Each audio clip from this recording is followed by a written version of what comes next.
खुलुमबाय आं दा बे समाव गुवाहाटीयाव बालाजियाव बेनिफ्राय फंबायखौ लोगो मोनदों बिराद गरम जोंहा फंबाया गुवाहाटीयाव मालाबा बर' सिख्लाफोरखौ हमलाबायनाय बुलाबायनाय होसोलाबायनाय हा फंबाय एकदमबारे दाखालै बावै दा कारिगावनि जाथायाव फंबायाथ' जियाल जाबाय बेखौ मा आदिबासिफोरानो डाइरेक्ट केस होखाना नोंखौ हमहोदो नामा बिदिथ' नङामोन बेनि आं मोनसे एक्सप्लेनेसन होनि कारिगाव जि जालांनाय जाथाय नङा होमबा बेवहाय जोंनि जेल जानाया जाहैबाय माने बियो जाहैबाय गोजौनि अर्डार बेखौ खुनु जोंखौ थार्ड पार्टि आदिबासिफ्रा जोंखौ खुनु एफआइआर होनानै बा केस होनानै जोंखौ एरेस्ट खालामनाय जायाखैमोन बियो जाहैबाय माने आंनि जि बुंनाय बाथ्राफ्रा नङा होमबा किसुमानावहाय माने भाइलेन्स जानानैहाय बेवहाय माने मा गोजौनिफ्राय माने अर्डार फैदों आरो जे भिडिअनि गेजेरजों बेफोरबायदि बाथ्राफोरखौ बुंनो मोना बैनि एगेन्स्टआवहाय माने कमिशनारनिफ्राय अर्डार मोनसे फैदोंमोन थानायावहाय दा बे थानानिफ्रायहाय आइसिआहाय जोंखौ थिखोदों आरो जेन'बा जाहाथे बेफोरबायदि इसेबां माने गिदिराव थांनाय नङामोन जिहेतु भिडिअआ बहुत भाइरेल जाबाय आरो आदिबासिनिफ्राय निउसफोर दामजोब्बाय ओमफ्राय बेवहाय माने मा आदिबासिफ्राबो मोनसे डिमान्ड खालामबाय जे जाहाथे बिसोरो एसे सास्ति मोनथों नङा होमबा नैबे हिसाबावहाय उपाय गैयै थानायाहाय गावसोरनि खामानिखौहाय मावबाय जोंखौहाय जों साथामखौहाय जोंखौ माने साथाम माने जोंखौ मा खालामखो एफआइआर थानानिफ्रायनो एफआइआर फाइल खालामनानै लगे लगे जोंखौ ट्रेन्सफार बबेयाव जानाय जेलखौ सेन्ट्रेल जेलावनो हरदों बेयावनो गुवाहाटीयाव गुवाहाटीनि थानायानो ओंखारदों जों माबा बशिष्ट थानायाहाय पुलिस स्टेशन लेंहरना हमनाय ना नोंसोरखौ बबावबा नागिरनाय मैदोमखौ आसलथे लकेसन ट्रेक खालामनानै एरेस्ट खालामनाय जादों आरो आंखौहाय लकेसन नायदों आंनो मानसिफोर लकेसन नायना हमो आरो आंखौनो लकेसन नायना हमफिनबाय लास्टआव लेंहरनानै हमाखै इदि नङा माने आंनि भिडिअआहाय दा 3टासोआव आपलड जाबायना मथा मथि 9टासोआव बियो 8 लाख सामथिं थांखाबाय 9टासो टाइमब्ला आंखौ बिसोरो माने माबाफोर फैदों आरो क्राइमनि मानसिफोर फैदों आरो खैदिन जेल जानाय जोङो मथा मथि 16 दिनसो थानांबाय 16 दिन ओमफ्राय जेलाव सिङाव माबायदि जानायखौ खोन्थाग्रो हाबाब आं फाग्ला जालांगोनलै मिथिबाय जानाय होनोबा खोनासंलाय फुंनि जानाय थांनाय लोगो लोगोनो मानसिखौहाय माने साननै सानथामसो एसे हेरेसमेन्ट हैनाय जायो आरो सिङावहाय मोनथिबायना बे मोनसे मेन खोथा उनावबाथाय माने नोंखौ फ्रि खालामो जानायखौ खोन्थाग्रोलाय फुंनि जानायफ्रा हमनानै लादो नोङो लाल साहा होयो ओमफ्राय फुङाव लाल साहा रुटि होबाय रुटि होनायनिफ्राय बेनिफ्राय बिदिनो सानजौफुसो फुङाव रुटि होबाय रुटि साहा खैखान रुटि होयो गांनै होगोन गांसे होगोन बहाबा ओमफ्राय सबजि बेफोरबायदि जेबो गैया गुर मेथाइजों होगोन गुर मेथाइजों रुटि लाइन नांना जानांगौ नामा लाइन जानांगौ लाइन नांनांगौ ओमफ्राय सानफुनि जानायाबो बेनो लाइन जा मा बियो जाहैबाय नोंनो माबा होसिगोन दायो आलु लाब्रा होसिगोन मालाबा दालि झल होसिगोन नङा होमबा आरो थोरसिफ्रा नै इसिबां गिदिर बे दाना होआ होमबा मोसौफोरनो नै बिदि लानानै नों लाइन जादों दालि ओमफ्राय ओंखाम जाबाय सबजि जाबाय दालियाथ' ज्लाव जागोन गभर्नमेन्ट हिसाबै जुदि जानायब्ला नोङो सप्तायावहाय होगोन नोंनो माब्लाबा ना आरो खेबसे दाउदै खेबसे बोरमा बेदरा माब्लाबा हान्थुनिया हाराबो गोलैनो हागौ उफाय गैया नों जानांगोन उफाय गैया सानफुनियाबो बिदिनो थांबाय ओमफ्राय हरनि जानाया थिग नोङो बे हरनियाथ' हरनि नङा बिसोरो माने थिग नोङो 4टासो जानाय लोगो लोगोनो होखाबाय नोङो जानाया बेनो 4टायाव नोङो जै जाखांनानै नोंखौ 5टासोआव गारसोमना दोनफिनबाय आरो नोङो ओमफ्राय सिङाव उन्दुनाया मा सोनानै उनथिं ताला मारिना दोन नामा सोनानै ताला मारिनानै ओंखारोमोन बे बाथरुमफोरा सिङाव दंजोबो सब सिङावनो जोबगासिनो ओमफ्राय मोनसे हलाव साबेसेमोन ओरैनो नोंसोरनि जोङो मथा मथि 35 जनसो दंमोन मोनसे हलावहाय आरो बे मोनसे बुस्थुआ बिल्डिंसो नालाय स्टेप बाय स्टेप हायावनो माबा होखायो टसब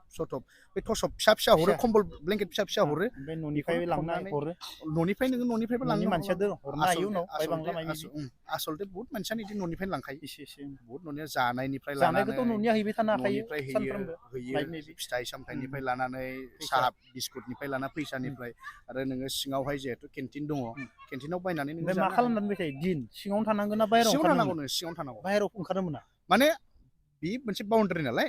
बाउन्डारियावनो नोङो बेरायथिंबाय थादो नों मा खालामो नोंनि रुमनिफ्राय नोङो बाहेरायाव दिनाव थानो हायो दिनाव थानो हायो गिदिंथिंबाय थानो हायो बेबो मोनसे माने टाइम बाय टाइम नोंखौ सोयो आरो टाइम बाय टाइम सोगोन नोंखौ माने बे नङा जे अ। फुङाव ओंखारनाय लोगो लोगोनो जे नोङो डाइरेक्ट 5टासिम थानो हायो बिदि नङा नोंखौ टाइम बाय टाइम सोगोन जेरेखम 10टायाव सोलायबाय आरो दसे उनाव बहनलायबाय आरो नोंखौ बिदिनो 3टासोआव सोफिनगोन आरो बहनगोन आरो ग्रोब नोंखौ 5टासोआव ग्रोब सोनानै दोनगोन टिभि दंना गैया टिभि दङ टिभि दङ टिभियाहाय मबाइलथ' माने मोना मबाइल मोना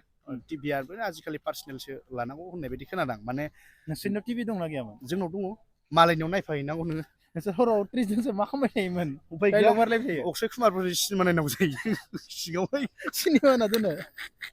माने गाव गावबागाव रिमटखौ लानानै नायदो नोङो जेन'बा गावबागाव गाव गावबागाव नायदो एक्सारसाइज जिम टिम एक्सारसाइज जिम दङ दे खिन्थु जिम दङ बडि बानायना फैनो हागोन बोसोरथाम साबा बोसोरथाम आयु नुखादोंना जोंहा बे जोंहा सिगाङावहाय गलांनाय सारमोनहा नङा होमबा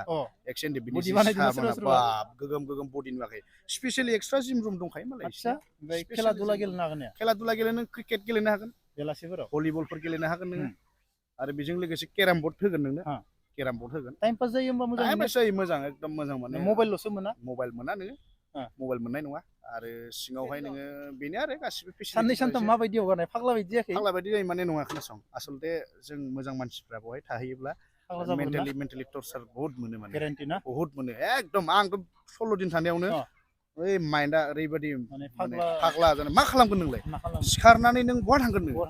बे मोनसे राउन्डखौ सानबेसे गिदिंगोन नों दाना सानसे गिदिंबाय साननै गिदिंबाय सानथाम गिदिंबाय सानथाम सानब्रैनि उनावथ' नों नुजोब्बाय गासिबो अब्ला नों बहा थांगोन नों दाना बहा थांगोन नों बावनो थाबाय था मबाइलबो गैया माबो गैया माबो गैया 3 मान्थ्सआव पुरा